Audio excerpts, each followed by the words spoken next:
नमस्कार, मैं हूं नरेश और हम करने जा रहे हैं मीडिया के विषय का आज सबसे बड़ा खुलासा। जिस प्रकार से मीडिया आज नारायण साईं जी और आशाराम जी बापू को बदनाम करने का ये पूरा प्रयास कर रही है, ये एक काफी निंदनीय कार्य हो रहा है। संतों को बदनाम करने का ये जो दौर खतरनाक तरीके से चलाया जा रहा है, आज जनता को गुमराह करने का कहीं ना कहीं प्रयास किया जा रहा है। इस विषय में हम आपके सामने करने वाले हैं एक बहुत बड़ा खुलासा जो कि जनता के सामने नहीं आ सका। जी हां, नारायण साईं जी को फरार बताकर मीडिया ने कितने ही समय ट्रायल पे ट्रायल चलाए, कहानियों पे कहानियां चलाई, लेकिन वही नारायण साईं जी की हाई कोर्ट में जबकि जमानत अर्जी की याचिका लगी हुई थी, हाई कोर्ट ने इस बात के लिए पुलिस को फटकार भी लगाई थी कि किस आधार पर उनको भगोड़ा घोषित किया गया और उनको फरार बताकर उनके पोस्टर लगाए गए। जी हां, हाई कोर्ट के द्वारा पुलिस प्रशासन को इस बात के लिए फटकार भी लगाई जा चुकी थी और इसके ऊपर मीडिया में अभी केस भी चल रहा था। वहीं दूसरी ओर मीडिया में आज दिखाया गया कि नारायण साईं सरदार की पगड़ी पहने तथा पैंट शर्ट पहने घूम रहे थे, जबकि ऐसा कुछ भी नहीं था।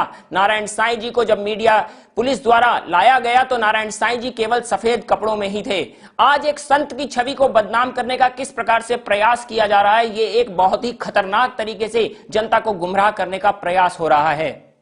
वहीं दूसरी ओर जहां जिस लड़की को पीड़िता बताकर आज संत श्री आशाराम जी बापू और नारायण साईं जी को बदनाम किया जा रहा है, जिसने सूरत में उनके खिलाफ केस दर्ज करवाया है, उस लड़की के विषय की बात करें तो वो लड़की सन 2000 में संत आशाराम जी आश्रम में समर्पित हुई थी और सन 2001 में समर्पित होने के बाद वो घटना बताती है सन 2001 की। जब वो 2000 में यहां समर्पित हुई तो उसने 2001 में अपनी बहन को इस घटना के बाद आश्रम में समर्पित होने के लिए प्रेरित क्यों किया? जी हां, यदि प्रेरित किया तो किया, परंतु वो आश्रम की एक बहुत बड़ी संचालिका भी बनी और सन 2001 से लेकर 2007 तक संत आशाराम जी बापू के उसने कई जगहों पर जाकर सत्संग के द्वारा गुणगान भी गाए हैं।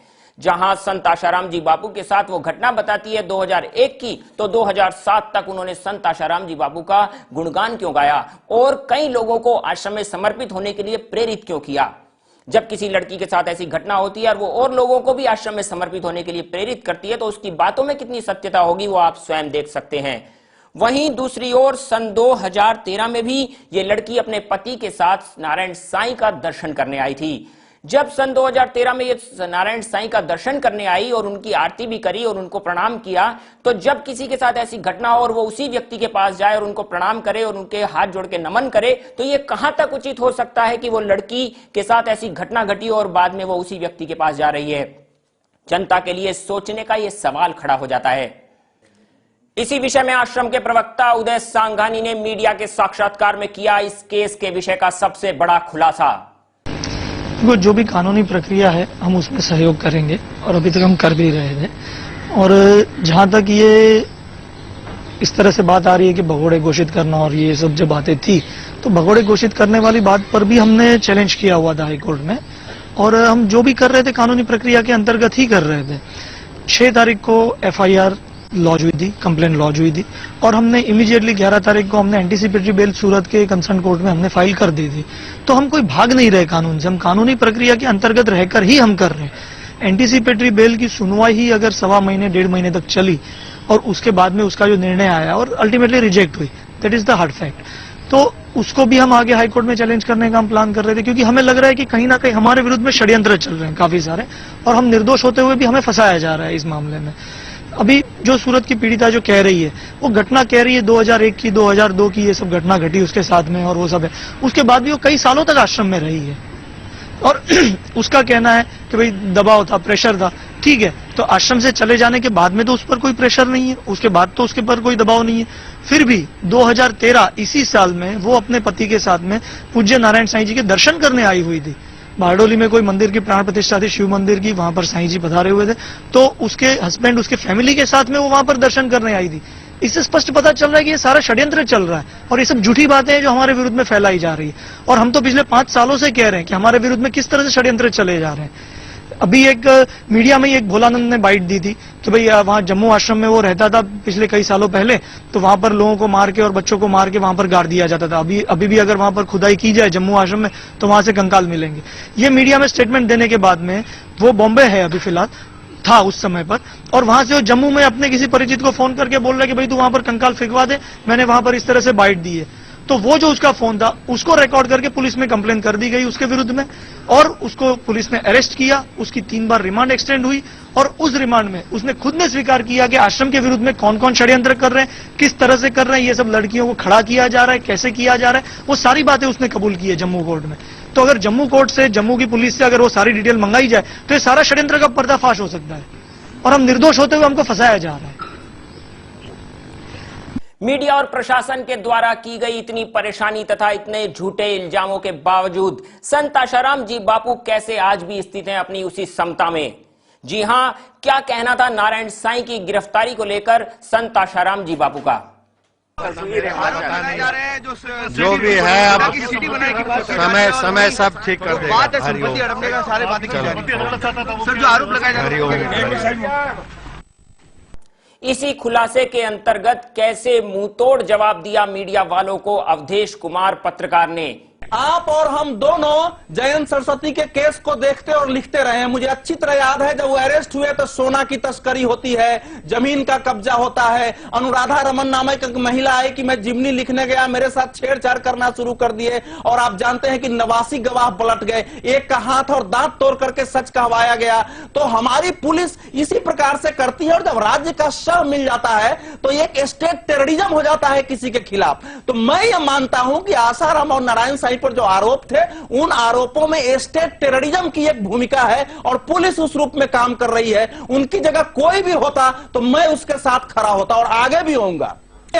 सुन रहा हूं अट्टहास किसी के चीर हरण पर, हाय पहुंच गए हम कैसे चरण पर, जहां केवल मिलते हैं ताने उन्हें जो है निश्चल निरपराध, और देते हैं ताने हुए जो स्वयं डूबे, जो स्वयं निमग्न है कीचड़ में, और लगाकर चंदन चेहरे पर दिखाते हैं स्वयं को धवल। ये है स्थिति। आइए अब सुनते हैं आश्रम की प्रवक्ता नीलम दुबे का इस विषय में क्या कहना था। और रिजेक्शन नहीं हुआ है तो आप कैसे कह सकते हैं कि वो कोऑपरेट नहीं कर रहे? तो वो पुलिस के सामने क्यों नहीं आ रहे थे? और प्लीज एक और बात सुन लीजिए, सरदार एक सिख की वेशभूषा में वो मिले, क्या जरूरत थी इसकी उनको? ये कंफर्म नहीं है कि सिख की वेशभूषा में मिले। आपने देखा है क्या? हम दिखा देंगे वो शॉट, हमारे सोर्सेस दिखाइए वो शॉट, वो दिखाएंगे। आप इसका इंतजार कीजिए, वो दिखाएंगे। देखिए, आप खुद जानती हैं कि विजुअल्स आने में टाइम लगता है, वो दिखाएंगे तस्वीरें, हम उसका भी आप इंतजार करें। आएगा तब सवाल पूछिएगा। ठीक है, तो अभी 18 दिन तक जो गायब थे वही बता दीजिए, कहाँ थे? बार बार पूछा जा रहा था। मैं तो वही कह रही हूँ ना, जब आप लोग ट्रेस कर रहे हैं तो आपको हमसे ज्यादा पता है। यानी आप अभी भी नहीं मान रही हैं कि लुका छुपी का जो ये दौर था वो खत्म हो गया, गिरफ्त में आ गए? मैं ये मान रही हूँ कि षड्यंत्र है, पूरे परिवार को गिरफ्त में लेने की कोशिश की गई है, और ये दुनिया भी जानती है। तो पुलिस के साथ जी हां, आज नारायण साईं जी को लेकर जिस प्रकार अनर्गल स्टोरियां बनाई जा रही हैं और जिस प्रकार से उनको बदनाम करने का प्रयास किया जा रहा है, कभी बताया जाता है कि वो सरदारों की पगड़ी पहनकर घूम रहे हैं, तो कभी बताया जाता है कि उन्होंने मुंडन करवा लिया। अभी 10-15 दिन पहले मीडिया में ये खबरें थी कि नारायण साईं जी ने मुंडन करवा लिया है, परंतु बाद में पता लगता है कि नारायण साईं जी सरदार वाली पगड़ी में घूम रहे हैं। तो 15 दिन के अंदर नारायण साईं जी की दाढ़ी आ जाती है। क्या ये मीडिया की झूठी खबरों की पोल नहीं खुल जाती? वहीं दूसरी ओर हम बात करें, मीडिया अभी 10 मिनट पहले की खबरों में ये बात थी कि मीडिया ने दिखाया नारायण साईं जी को कि वो लाल कपड़ों में घूम रहे हैं, परंतु नारायण साईं जी सफेद कपड़ों में सामने आते हैं। तो क्यों 10 मिनट के बाद ही मीडिया के बयान बदल जाते हैं, जहां उनको बताया जाता है कि वो पैंट कमीज में है, और वहीं दूसरी ओर रंगीन कपड़े नहीं, वो सफेद कपड़ों में जब समाज के सामने पुलिस के साथ दिखाई देते हैं। तो क्या इन बातों से मीडिया की पोल नहीं खुल जाती? आज नारायण साईं जी को किसी भी बात को लेकर नारायण साईं जी को बदनाम करने का प्रयास किया जा रहा है, चाहे वो एप्पल बॉय हो, चाहे वो किसी भी चीज को लेकर नारायण साईं जी के पीछे पड़ जाते हैं। जहां संतों के आशीर्वाद से हुए बच्चों को भी उनके नाजायज औलाद बताकर उनको बदनाम करने का प्रयास किया जा रहा है, तो यह कितनी खतरनाक बात है कि आज भारत में ही भारतीय संतों को बदनाम करने का प्रयास किया जा रहा है। जी हां, हम करते रहेंगे आपके सामने नए नए खुलासे हमारे इसी कार्यक्रम के द्वारा, जो कि मीडिया के द्वारा आप तक सच नहीं पहुंच पा रहा, उसी सच को लेकर हम रोज आपके सामने हाजिर होंगे और देते रहेंगे नई नई खबरें, नई नई सच्चाइयां आपको लगातार इसी कार्यक्रम में, संस्था समाचार में। तब तक के लिए इजाजत चाहूंगा। नमस्कार।